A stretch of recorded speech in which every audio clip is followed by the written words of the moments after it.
오늘은 지난 영상에 이어 수에 대한 이야기를 더 진행해 보려고 합니다.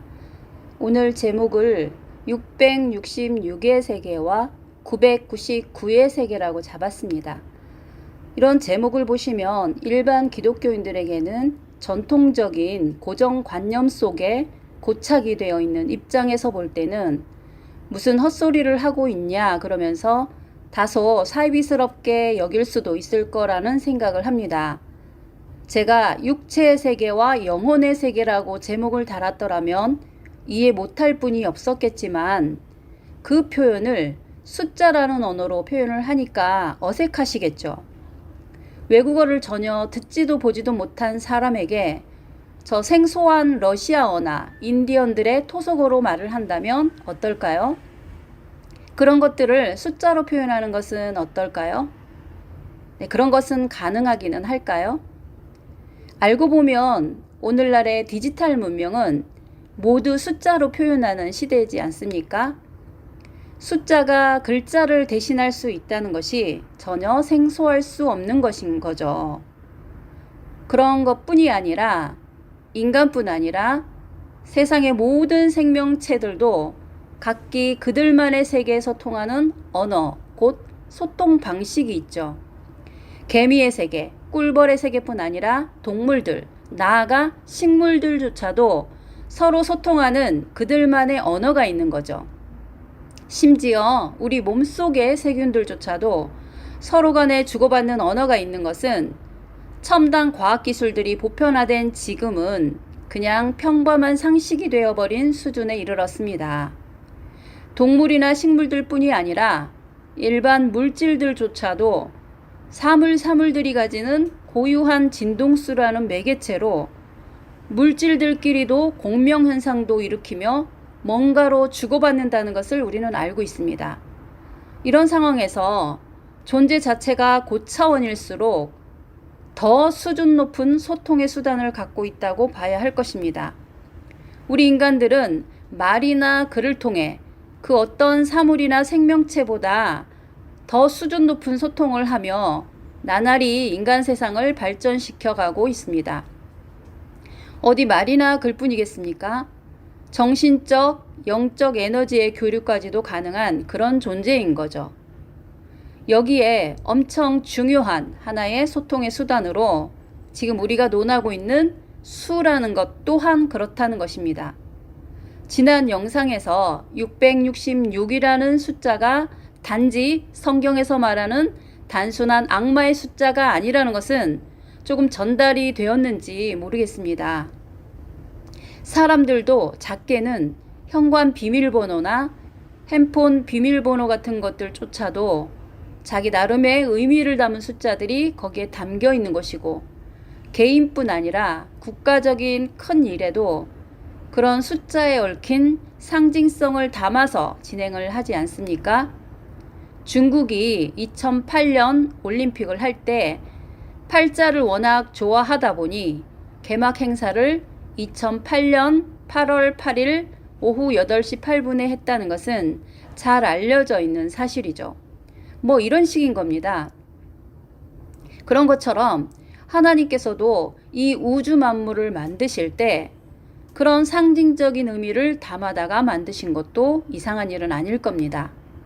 그렇게 창조하시고는 성경에다가 그런 암호를 담아놓고 언젠가 때가 되면 인간들이 스스로 그 비밀을 찾아올 수 있도록 담아놓으셨다고 보면 참으로 신비롭지 않을 수가 없는 것입니다. 해리포터의 한 장면 같지 않습니까? 오늘날 첨단 과학이 이렇게 발달하지 않았더라면 결코 알 수 없는 사실들이었기에 지금까지 수많은 천재적인 과학자나 수많은 성경학자들조차도 전혀 짐작조차 할 수 없는 것들이었지만 이제서야 그런 것을 발견하고 하나님의 지혜에 감탄을 하게 되니 참으로 놀라운 일이 아닐 수가 없는 것입니다. 다시 숫자에 대한 이야기로 이어가겠습니다. 1, 2, 3, 4, 5, 6, 7, 8, 9, 10. 이 10가지의 숫자는 모든 숫자의 기본 숫자입니다. 그런데 이 숫자들은 단지 물건의 개수나 세라고 주어진 것이 아니라는 겁니다. 단도직입적으로 표현하면 1이라 그러면 단지 한 개, 한 사람, 한 마리 그런 의미가 아니라 1에는 1의 세계가 있다는 것이고 2에는 2의 세계가 있고 3이라면 3의 세계가 있는 거죠.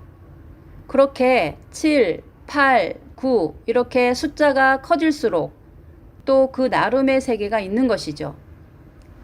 이를 달리 응용해서 표현하면 가장 작은 생명체의 단세포 생명체부터 개미의 세계, 꿀벌의 세계, 코끼리의 세계, 원숭이의 세계 이렇게 점점 발전되고 그리고 인간 같은 고차원적인 생명체로 나아가는 단계의 세계가 있듯이 말입니다. 자, 이렇게 설명하면 좀 공허할 수가 있으니까 가장 설명하기 쉬운 것을 하나 예를 들어 보겠습니다. 숫자 2를 가지고 자연만물 속에 2의 세계가 어떻게 운영이 되고 있는지를 살펴보겠습니다. 숫자 2의 세계 그러면 좀 막연하죠. 숫자 2의 세계라는 표현보다는 수학에서 사용하는 이진법의 세계라고 표현하면 좀 감이 오실까요? 지금 우리는 십진법을 사용하고 있죠. 그 십진법으로 표현하는 모든 숫자를 이진법으로 고쳐서 표현할 수 있는 것 아닙니까? 이는 비단 숫자만 그렇게 바꿔 표현할 수 있는 것이 아니라 오늘날 우리가 사용하는 모든 디지털 문명은 모두가 0과 1로 표현되는 진정한 이진법의 세계인 것이죠. 이진법의 세계로 들어가면 모든 것을 이진법의 모양으로 바꾸어서 들어가야 하는 거죠. 로마에 가면 로마의 법을 따라야 하죠. 그렇듯 세상 모든 만물이 이진법의 세계에 들어가려면 그 숫자로 변형이 되어서 들어가야만 하는 것입니다. 심지어 우리가 사용하는 말이나 그림, 동영상들까지도 모조리 그렇게 변형이 되어야 하는 거죠. TV에서 나오는 모든 사람 얼굴이며 말이며 색깔이며 움직이는 동작이며 이런 모든 것들이 전파라는 매체로 들어갈 때는 이진법의 세계로 들어가서 그런 숫자로 바뀌었다가 다시 현실로 나올 때는 십진법의 세계의 표현으로 바꾸어 우리의 귀에, 눈에, 생각에 포착이 되는 것인 겁니다. 자, 이렇게 설명하니 조금 이해가 되겠습니까? 이런 식으로 숫자에는 그 숫자마다의 법칙으로 작동이 되는 멋지고 아름다운 그 나름의 세계가 다 운영이 되고 있는 것입니다. 하나를 더 예를 들어볼까요? 숫자 4는 어떨까요? 사람들, 특히 우리 동양의 사람들은 더더욱 숫자 4를 안 좋아하죠. 4라 그러면 단방 죽을 사자만 생각하니까 말이죠. 천만의 만만의 말씀입니다.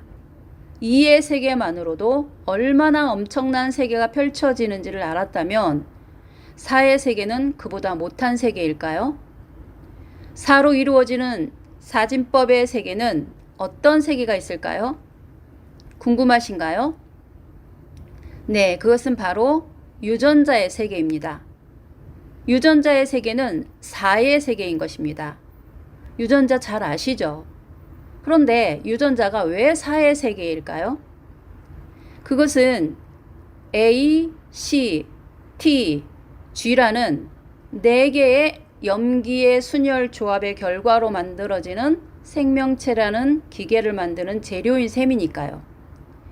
은행나무나 해파리나 원숭이나 우리 인간이나 그 만드는 재료는 이 동일한 유전자로 만들어지는 거죠.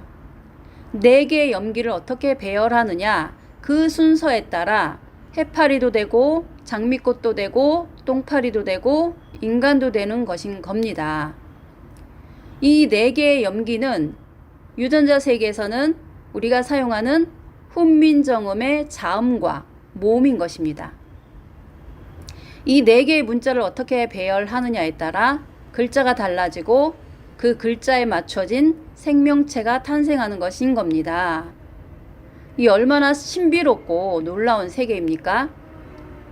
우리가 살고 있는 이 우주 만물, 그리고 자연 만물들 속에는 각종 식물, 동물의 생명체의 세계만 있는 것이 아니라 이런 기묘한 숫자의 세계도 다 결합된 종합적인 거대 우주가 구성이 되어 있고, 그 나름대로의 법칙에 의해 작동이 되고, 그래서 우리의 일상생활을 영위하게 되는 것입니다. 우리는 무심코 살아가는 현실 속에는 이런 기묘한 법칙들이 작동되어서 꾸려져 가고 있는 것인 겁니다. 자, 그러면 여기서 이진법의 세계와 사진법의 세계 둘 중에서 어느 것이 더 고차원적일까요? 당연히 2차원보다는 4차원이 높아야 하겠죠. 왜냐하면 2차원은 아무리 다양하고 오묘해도 생명체 자체는 아닌 것입니다. 그러나 4차원의 세계는 생명체의 세계니까 이는 아예 비교 불가의 세계인 것이죠. 그러면 숫자를 높일수록 더 고차원적인 세계가 열리게 되겠죠. 우리는 무지한 데다 악하기까지 한 우리 인간들은 아무런 낌새도 못 차린 가운데서도 그런 법칙은 항상 우리 속에서 작동하며 우리와 동행을 하고 있었던 겁니다. 우리의 몸속에는 우리가 모르는 사이에도 모든 신체 장기 세포들이 알아서 작동되어 우리의 생명체를 운영해 가듯이 말이죠.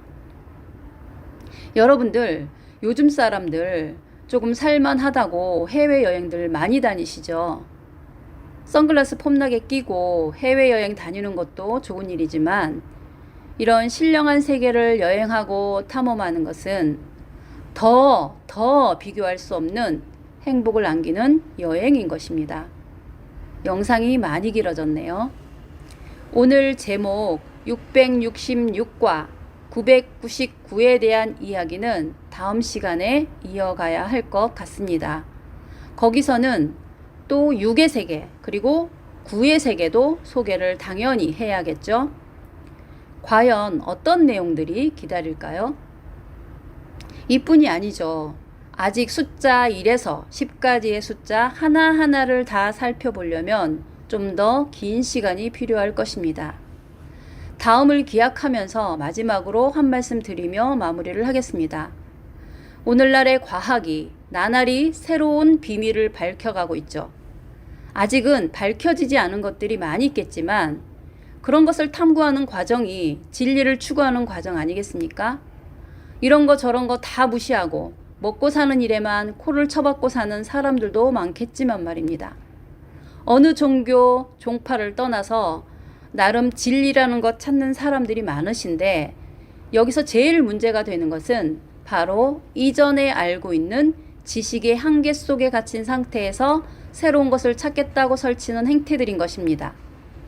새로운 진리 한 조각을 발견하고 나면 그것을 자기가 가지고 있던 지식 체계에 변형을 시켜서 끼워 맞추다 보니 나중에는 누더기 잡탕이 되어버리고 마는 겁니다.